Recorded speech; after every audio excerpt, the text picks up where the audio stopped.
शुभ प्रभात प्यारे विद्यार्थियों, मेरी भाषा हिंदी भाषा परिवार में आप सभी का स्वागत है। आज के इस वीडियो में हम पढ़ने वाले हैं साथी हाथ बढ़ाना गीत के अभ्यास के प्रश्न उत्तर के बारे में। पिछले वीडियो में हम साथी हाथ बढ़ाना पूरे गीत को पढ़ चुके हैं, इसके शब्दार्थ और व्याख्या को हम कर चुके हैं।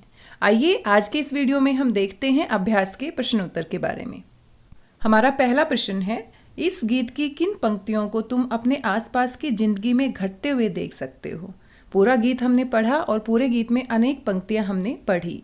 यहाँ आपसे पूछा गया है कि ऐसी कौन सी पंक्तियां हैं जो आप अपने आसपास के जीवन में घटते हुए देख सकते हो। यानी आपने ऐसी कुछ पंक्तियां बतानी है हमारे गीत में से जो आप अपने आसपास होते हुए देखते हो। जैसे कि अपने आसपास आप बहुत सारे लोग मिलकर काम कर रहे हैं, किसी भवन का निर्माण कर रहे हैं या फिर कोई और काम कर रहे हैं जिसमें एक दूसरे की सहायता से लोग काम कर रहे हैं। सबसे पहले अपने गीत को दोबारा से पढ़ने की कोशिश कीजिए और वहाँ से इन पंक्तियों को छांटकर लिखिए। इन पंक्तियों को हम अपने आसपास के जीवन में घटते हुए देख सकते हैं क्योंकि लोग जब मिलकर काम करते हैं तो इन पंक्तियों में भी मिलकर काम करने की बात कही गई है। साथी हाथ बढ़ाना, एक अकेला थक जाएगा, मिलकर बोझ उठाना, साथी हाथ बढ़ाना। हम मेहनत वालों ने जब भी मिलकर कदम बढ़ाया, सागर ने रास्ता छोड़ा, पर्वत ने शीश झुकाया। फौला दी है सीने अपने, फौला दी हैं बाहें, हम चाहे तो चट्टानों में पैदा कर दे राहें। अगर सभी व्यक्ति हाथ बढ़ाकर एक दूसरे की मदद करते हैं, मिलजुल कर काम करते हैं तो हम बड़े से बड़ा कठिन काम भी बड़ी आसानी से कर सकते हैं। आप इन पंक्तियों को अपने उत्तर के रूप में लिख सकते हैं। दूसरा हमारा प्रश्न है, सागर ने रास्ता छोड़ा, पर्वत ने शीश झुकाया। साहिर ने ऐसा क्यों कहा है। साहिर यहाँ पर कौन है? गीतकार हैं जिन्होंने ये गीत लिखा है, साहिर लुधियानवी। आपको बताना है कि साहिर ने अपने गीत में ये पंक्ति क्यों लिखी है, क्या सोचकर ये पंक्ति उन्होंने अपने गीत में लिखी होगी कि सागर ने रास्ता छोड़ा, पर्वत ने शीश झुकाया। साहिर ने ऐसा इसलिए कहा क्योंकि एक साथ मिलकर काम करने से बड़ी परेशानी, बड़ी से बड़ी कठिनाई में भी रास्ता निकाला जा सकता है। काम बड़ी आसानी से किया जा सकता है। और जो साहसी व्यक्ति होता है, जो फौलादी सीने जिसके होते हैं, जिनकी फौलादी बाहें होती हैं, वो किसी भी मुसीबत के सामने झुकते नहीं हैं, बल्कि मुसीबतें उनके सामने झुक जाती हैं। और एकता में बल होता है। सभी साथ मिलकर एक दूसरे का हाथ पकड़कर काम करते हैं, मिलजुल कर काम करते हैं तो बड़े से बड़ा पर्वत, बड़े से बड़ा सागर भी उनके सामने झुक जाता है। यहाँ पर पर्वत और सागर कठिनाइयों का प्रतीक है। हमारे जीवन में अनेक प्रकार की ऐसी कठिनाइयाँ आती हैं जिनको हम अकेले पार नहीं कर सकते हैं। अगर मिलजुल कर एक दूसरे के साथ काम करते हैं तो बड़ी आसानी से उन कठिनाइयों पर हम विजय प्राप्त कर सकते हैं। अगला हमारा प्रश्न है, गीत में सीने और बाहों को फौलादी क्यों कहा गया है। फौलादी यानी लोहे की समान मजबूत। गीत में सीने और बाहों को फौलादी इसलिए कहा गया है क्योंकि हमारे इरादे अगर मजबूत होते हैं, हमारी बाजुओं में बहुत शक्ति होती है, हम ताकतवर होते हैं, हम बलवान होते हैं तो बड़े से बड़े काम को, बड़े से बड़े असंभव काम को भी बड़ी आसानी से कर सकते हैं। इसीलिए जो हमारा सीना है और जो हमारी बाहें हैं वो फौलाद के समान मजबूत हैं। फौलादी उनको कहा गया है। हमारी बाहों को फौलादी इसलिए भी कहा गया है क्योंकि हमारी बाजुओं में बहुत शक्ति होती है। अपने हाथों से, अपनी बाजुओं से हम अनेक प्रकार के ऐसे काम कर सकते हैं जो बहुत ही मुश्किल होते हैं, बहुत ही कठिन होते हैं। कुछ प्रश्न गीत से आगे भी दिए गए हैं, आइए इनको भी देखते हैं। अपने आसपास तुम किसे साथी मानते हो और क्यों? इससे मिलते जुलते कुछ और शब्द खोजकर लिखो। इस प्रश्न के उत्तर में आपको बताना है कि आप अपने आसपास किसको अपना साथी मानते हो। साथी यानी जो हमारा साथ देता है, जो हमारी मदद करता है। और साथ में साथी शब्द के लिए पर्यायवाची शब्द भी आपने ढूंढना है कि साथी को हम और क्या क्या कह सकते हैं। हमारे माता पिता, भाई बहन, मित्र, सहपाठी, शिक्षक, पड़ोसी, ये सभी हमारे साथी होते हैं और किसी न किसी काम में हमारी मदद जरूर करते हैं क्योंकि ये सब हमें किसी न किसी रूप में सहयोग करते हैं। साथी से मिलते जुलते और शब्द हम कह सकते हैं सहायक, सखा, संगी, सहचर, शुभ चिंतक, मित्र, मीत। ये सभी साथी शब्द के पर्यायवाची शब्द हैं। हमारा अगला प्रश्न है, अपना दुख भी एक है साथी, अपना सुख भी एक। कक्षा, मोहल्ले और गांव, शहर के किस किस तरह के साथियों के बीच तुम्हें इस वाक्य की सच्चाई महसूस होती है और कैसे?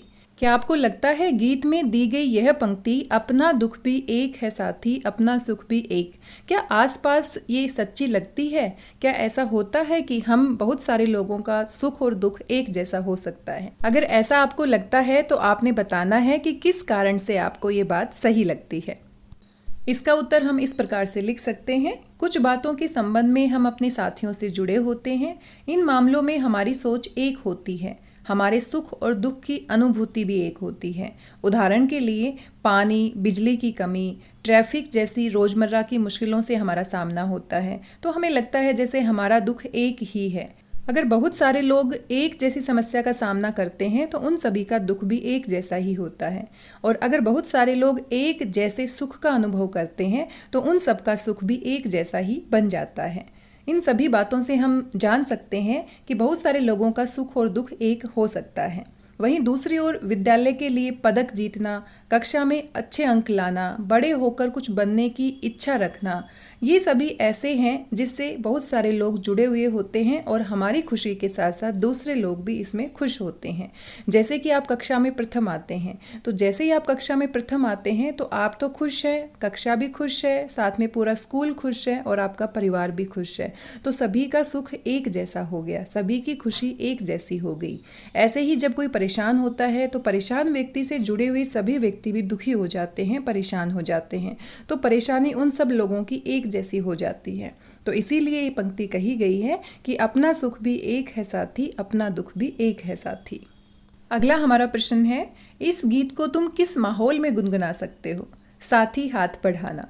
ऐसा कौन सा माहौल आपको आसपास लगता है जिसमें आप इस गीत को गुनगुना सकते हो, उसके बारे में आपने लिखना है। इस गीत को हम 15 अगस्त पर यानी स्वतंत्रता दिवस, 26 जनवरी यानी गणतंत्र दिवस या किसी संगठन की स्थापना के अवसर पर गा सकते हैं। खेल के मैदान में भी ये गीत हम खिलाड़ियों में जोश पैदा करने के लिए हम गा सकते हैं। वैसे तो ये गीत कभी कभी गुनगुनाया जा सकता है, लेकिन इस गीत को विशेष रूप से हम किसी का सहयोग करने के लिए या अपने संगठन की शक्ति बढ़ाने के लिए जरूर हम गा सकते हैं, जिससे हमारे संगठन में, हमारे समूह में, हमारे ग्रुप में एक नए जोश और एक नए सहयोग की भावना का विकास हो सके। तो आप अपने दोस्तों के बीच में भी इसे गुनगुना सकते हैं। अगर आप कोई मैच खेल रहे हैं तो उस समय भी आप गुनगुना सकते हैं कि साथी हाथ बढ़ाना, सभी मिलजुल कर मैच को जीतने के लिए प्रयास कर सकते हैं। इसी प्रकार से बहुत सारे लोग अगर मिलकर कोई काम कर रहे हैं तो वहाँ पर भी अपने संगठन को बढ़ाने के लिए, संगठन की शक्ति को बढ़ाने के लिए हम इस गीत का प्रयोग कर सकते हैं। अगला प्रश्न है, एक अकेला थक जाएगा मिलकर बोझ उठाना। इस पंक्ति के आधार पर आपसे कुछ प्रश्न पूछे गए हैं। क भाग में पूछा गया है, तुम अपने घर में इस बात का ध्यान कैसे रख सकते हो? पापा के काम और माँ के काम क्या क्या हैं? क्या वे एक दूसरे का हाथ बटाते हैं? इन सभी प्रश्नों का उत्तर इस पंक्ति के आधार पर आपको देना है। एक अकेला थक जाएगा मिलकर बोझ उठाना। अकेला व्यक्ति किसी भी काम को करने के लिए थक जाता है, लेकिन जब मिलकर उस काम को किया जाता है तो बड़ी आसानी से और बड़े ही आराम से उस काम को हम पूरा कर सकते हैं। इसी आधार पर आपने तीनों प्रश्नों के उत्तर देने हैं। प्यारे विद्यार्थियों, इस प्रश्न का उत्तर आप खुद से देंगे अपने परिवार के हिसाब से। अगला हमारा प्रश्न है, यदि तुमने नया दौर फिल्म देखी है तो बताओ कि यह गीत फिल्म में कहानी के किस मोड़ पर आता है। यदि तुमने फिल्म नहीं देखी है तो फिल्म देखो और बताओ। जिन बच्चों ने नया दौर फिल्म देखी है वो इस आधार पर बता सकते हैं, और जिन बच्चों ने नहीं देखी है वो फिल्म को देख सकते हैं। बड़ी ही अच्छी फिल्म है, पुरानी फिल्म है, आप इसको जरूर देखें और अपना उत्तर लिखें। नया दौर फिल्म में जब कच्ची सड़क को पक्का करने के लिए सब मिलजुल कर काम करते हैं तब ये गीत गाया जाता है। यह गीत उनके सहयोग, उत्साह और जोश को प्रदर्शित करता है। साथी हाथ बढ़ाना, कि सभी साथी हाथ बढ़ाकर एक दूसरे की मदद करके काम करेंगे तो काम बड़ी आसानी से हो जाएगा। आप भी इस फिल्म को जरूर देखिएगा, बड़ी अच्छी फिल्म है। और साथ में जब फिल्म में ये गाना आता है साथी हाथ बढ़ाना, तो आप भी उसके साथ साथ जरूर गुनगुनाइएगा। कुछ और प्रश्न पूछे गए हैं कहावतों की दुनिया से। अकेला चना भाड़ नहीं फोड़ सकता, ये कहावत हम सभी ने सुनी है। एक और एक मिलकर 11 होते हैं, ये भी हमने सुनी है। ऊपर लिखी कहावतों का अर्थ गीत की किन पंक्तियों से मिलता जुलता है? इन दोनों कहावतों का अर्थ कहावत कोश में देखकर समझो और उनका वाक्य में प्रयोग करो। ये दोनों उत्तर आपको बताने हैं। इन कहावतों से मिलता जुलता अर्थ हम अपने गीत की इन पंक्तियों में महसूस कर सकते हैं।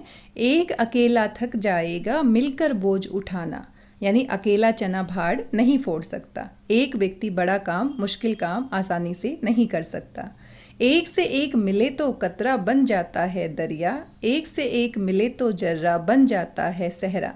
एक से एक मिले तो राई बन सकती है पर्वत, एक से एक मिले तो इंसान बस में कर ले किस्मत। और ये हमारी कहावत है, एक और एक मिलकर 11 होते हैं, क्योंकि बूंद बूंद से सागर बन जाता है, रेत के एक एक कण से रेगिस्तान बन जाता है, और एक एक छोटे छोटे राई के दाने से मिलकर बड़ा पहाड़ बन जाता है। इसी प्रकार एक और एक व्यक्ति मिलकर 11 व्यक्तियों की तरह शक्तिशाली हो जाते हैं। इन पंक्तियों में इन दोनों कहावतों को हम देख सकते हैं। अकेला चना भाड़ नहीं फोड़ सकता। भले ही तुम बलवान और बहादुर हो, पर अकेले दुश्मनों का सामना नहीं कर सकते। तुम्हें पता है कि अकेला चना भाड़ नहीं फोड़ता। इस तरह से इस कहावत का हम वाक्य में प्रयोग कर सकते हैं। एक और एक मिलकर 11 होते हैं। अगर हम मिलकर युद्ध करें तो हमारी विजय निश्चित है। आखिर एक और एक 11 होते हैं। एकता में बल होता है। अकेला चना भाड़ नहीं फोड़ सकता, इसका अर्थ होगा बड़े काम को एक आदमी नहीं कर सकता। इसका एक और उदाहरण हम देख सकते हैं। देश से गरीबी हटाना अकेले तुम्हारे बस की बात नहीं, क्योंकि अकेला चना भाड़ नहीं फोड़ सकता। एक व्यक्ति बड़े से बड़े मुश्किल काम को आसानी से नहीं कर सकता। एक और एक 11 होते हैं, यानी एकता में शक्ति होती है। इसका एक और उदाहरण हम देख सकते हैं। अकेले बैल को शेर मारने ही वाला था कि दूसरा बैल आ गया। दोनों ने मिलकर शेर को भागने पर विवश कर दिया। सच है कि एक और एक 11 होते हैं, यानी एकता में शक्ति होती है। अगला हमारा प्रश्न है, नीचे हाथ से संबंधित कुछ मुहावरे दिए हैं, इनके अर्थ समझो और प्रत्येक मुहावरे से वाक्य बनाओ। कुछ मुहावरे हैं हमारे पास। हाथ को हाथ न सूझना, हाथ साफ करना, हाथ पैर फूलना, हाथों हाथ लेना और हाथ लगना। इन सभी के अर्थ और वाक्य में प्रयोग हमें करने हैं। हाथ को हाथ न सूझना, इसका अर्थ होगा कुछ भी दिखाई न देना। वाक्य में हम प्रयोग कर सकते हैं, सुरंग में तो हाथ को हाथ नहीं सूझ रहा था, यानी सुरंग में बहुत अंधेरा था, हम कुछ भी नहीं देख पा रहे थे। हाथ साफ करना यानी गायब कर देना, किसी भी वस्तु को गायब कर देना। भीड़ भरी बस में किसी ने जेब में रखे रुपयों पर हाथ साफ कर दिया, यानी पता ही नहीं चला कब रुपए गायब हो गए, किसी ने रुपए चुरा लिए, बड़ी सफाई के साथ हाथ साफ कर दिया। हाथ पैर फूलना यानी घबरा जाना। परीक्षा भवन में प्रश्न पत्र देखते ही उसके हाथ पैर फूल गए, यानी वो घबरा गया। हाथों हाथ लेना, सम्मान देना। देश के लिए पदक जीतने पर सरकार ने खिलाड़ियों को हाथों हाथ लिया, यानी उनको सम्मानित किया। हाथ लगना, कुछ मिल जाना। सफलता परिश्रमी लोगों के ही हाथ लगती है। इन्हीं मुहावरों से संबंधित कुछ और वाक्य भी आप यहाँ पर देख सकते हैं, इनको आप स्वयं पढ़ सकते हैं। आइए अगला प्रश्न देखते हैं। कल गैरों की खातिर की, आज अपनी खातिर करना। इस वाक्य को गीतकार इस प्रकार कहना चाहता है, तुमने कल गैरों की खातिर मेहनत की, आज तुम अपनी खातिर करना। इस वाक्य में तुम करता है जो गीत की पंक्ति में छंद बनाए रखने के लिए हटा दिया गया है। उपर्युक्त पंक्ति में रेखांकित शब्द अपनी का प्रयोग करता तुम के लिए हो रहा है, इसलिए ये सर्वनाम है। ऐसे सर्वनाम जो अपने आप के बारे में बताएं निजवाचक सर्वनाम कहलाते हैं। निज का अर्थ होता है अपना। निजवाचक सर्वनाम के 3 प्रकार होते हैं जो नीचे दिए गए वाक्यों में रेखांकित हैं। मैं अपने आप या आप घर चली जाऊंगी। बब्बन अपना काम खुद करता है। सुधा ने अपने लिए कुछ नहीं खरीदा। अब तुम भी निजवाचक सर्वनाम के निम्नलिखित रूपों का वाक्यों में प्रयोग करो। प्यारे विद्यार्थियों, इस पूरे प्रश्न को पढ़ने के बाद हमें समझ में आता है कि यहाँ पर निजवाचक सर्वनाम की बात की जा रही है। सर्वनाम पढ़ते समय हमने सर्वनाम के भेदों में निजवाचक सर्वनाम की परिभाषा भी पढ़ी थी। जो शब्द हमारे स्वयं के लिए प्रयोग किए जाते हैं, जब हम कोई कार्य स्वयं करते हैं, खुद से करते हैं, तो उसके लिए संज्ञा के स्थान पर जिन शब्दों का हम प्रयोग करते हैं उन्हें हम निजवाचक सर्वनाम कहते हैं। यहाँ पर 3 तरह के वाक्यों में प्रयोग दिखाए गए हैं। एक तो यहाँ पर प्रयोग किया गया है आप, दूसरा अपना और तीसरा अपने लिए। हमें नीचे दिए गए शब्दों अपने को, अपने से, अपना, अपने पर, अपने लिए, आपस में, इन शब्दों का निजवाचक सर्वनाम के रूप में वाक्य के रूप में प्रयोग करना है। अपने को, इसका वाक्य प्रयोग हम इस प्रकार से कर सकते हैं, हमेशा अपने को ही सबसे बड़ा बुद्धिमान नहीं समझना चाहिए। अपने पर सदैव भरोसा रखना चाहिए। अपने से, अपने से बड़े व्यक्तियों का कहा मानना चाहिए। अपने लिए, हमें केवल अपने लिए ही नहीं जीना चाहिए। अपना, आप इसे अपना ही घर समझिए। आपस में, यह मिठाई तुम दोनों आपस में बांट लो। इस तरह से इन शब्दों का प्रयोग हम वाक्य में कर सकते हैं। इन निजवाचक सर्वनाम शब्दों का प्रयोग करते हुए कुछ और वाक्य भी हम बना सकते हैं, जैसे कि अपने को, हमें अपने को दुश्मन से बचाना है। अपने पर, मुझे अपने पर भरोसा है। अपने से बड़े व्यक्तियों की बात मानना चाहिए। अपने लिए, हमें अपने लिए कुछ वक्त निकालना चाहिए। अपना, आप इसे अपना ही समझिए। आपस में झगड़ा मत करो। ये सभी निजवाचक सर्वनाम के उदाहरण हैं जिनको अभी अभी हमने वाक्य में प्रयोग किया है। आइए आगे बढ़ते हैं। कुछ करने को, बातचीत करते समय हमारी बातें हाथ की हरकत से प्रभावशाली होकर दूसरे तक पहुंचती है। हाथ की हरकत से या हाथ के इशारे से भी कुछ कहा जा सकता है। नीचे लिखे हाथ के इशारे किन अवसरों पर प्रयोग होते हैं लिखो। आप इन पर अभिनय भी कर सकते हैं, एक्टिंग भी कर सकते हैं। क्यों, पूछते हाथ, जब हम किसी से सवाल पूछते हैं क्यों, तो हम किस तरह से हाथों के इशारे करते हैं। मना करते हाथ, समझाते हाथ, बुलाते हाथ, आरोप लगाते हाथ। आरोप लगाना यानी किसी के ऊपर उंगली उठाना, किसी के ऊपर दोष लगाना। जोश दिखाते हाथ, चेतावनी देते हाथ।